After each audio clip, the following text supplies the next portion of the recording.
अस्सलाम अलैकुम दोस्तों, आज का मेरा मौजू है लड़की को जिंदा दफन करने का वाकया। कबीला बनु तमीम में बच्चियों को जिंदा दफन करने का जालिमाना रिवाज कुछ ज्यादा था।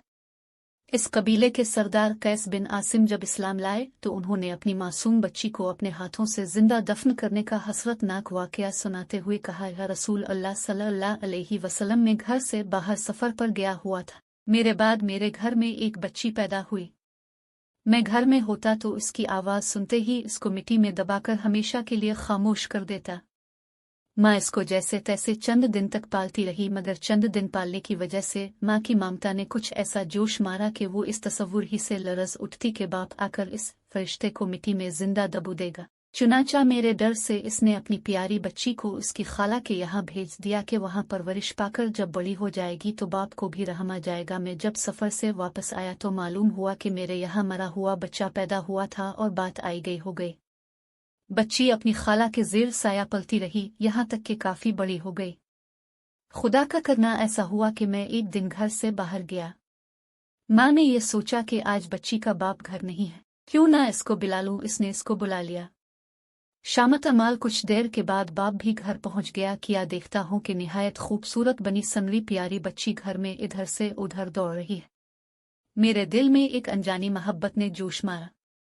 बीवी ने भी मेरी निगाहों का अंदाज देखकर भांप लिया कि पितरी मोहब्बत जाग उठी है और खुशी का असर रंग ले आया है। मैंने बीवी से पूछा, नेक बख्त, ये किसी की बच्ची है? बड़ी प्यारी बच्ची है। और बीवी ने सारा किस्सा सुना दिया। मैंने बेइख्तियार बच्ची को गिले से लगा लिया। माँ ने इसे बताया, तेरे बाप हैं, और वो मुझसे चिढ़ गई। बाप की मोहब्बत पाकर वो तो कुछ ऐसी खुश हुई कि अब्बा अब्बा कहते इसका गला न सूखता था, और जब दौड़ती आती तो मैं उसे गिले लगाकर अजीब सुकून सा महसूस करता। इसी तरह दिन गुजरते रहे और लड़की मोहब्बत के साए में हर फिक्र से बेपरवाह परवरिश पाती रही।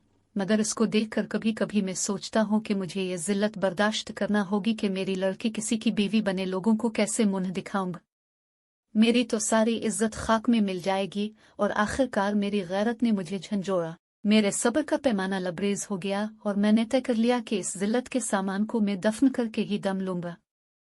मैंने बीवी से कहा, लड़की को तैयार कर दो, एक दावत में अपने साथ ले जाऊंगा। बीवी ने इसको नहलाया धुलाया, साफ सुथरे कपड़े पहनाए और यूं में से लेकर एक सुनसान जंगल की तरफ चल रहा था कि रात हो गई।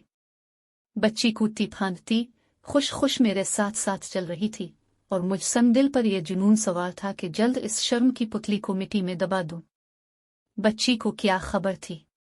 मासूम बच्ची खुशी में कभी मेरा हाथ पकड़ती, कभी मुझसे आगे आगे दौड़ती, भी प्यारी जुबान में बातें करती, यहाँ तक कि मैं एक जगह जाकर रुक गया।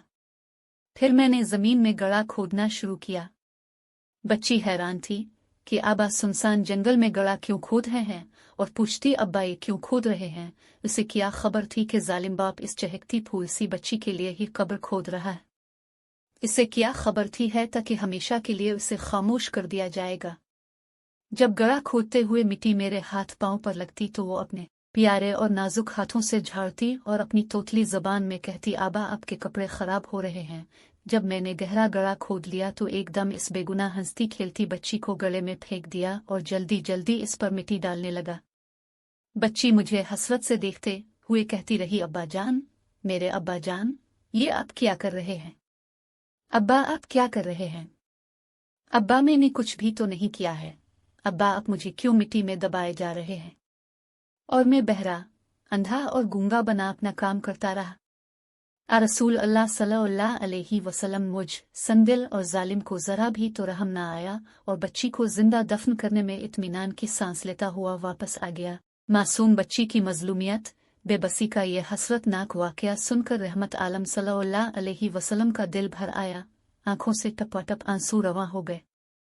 अब रो रहे थे और कह रहे थे, ये इंतहाई संदिली है। जो इंसान दूसरों पर रहम नहीं खाता, खुदा इस पर कैसे रहम खाएगा। तो दोस्तों, मिलते हैं अगली वीडियो में, तब तक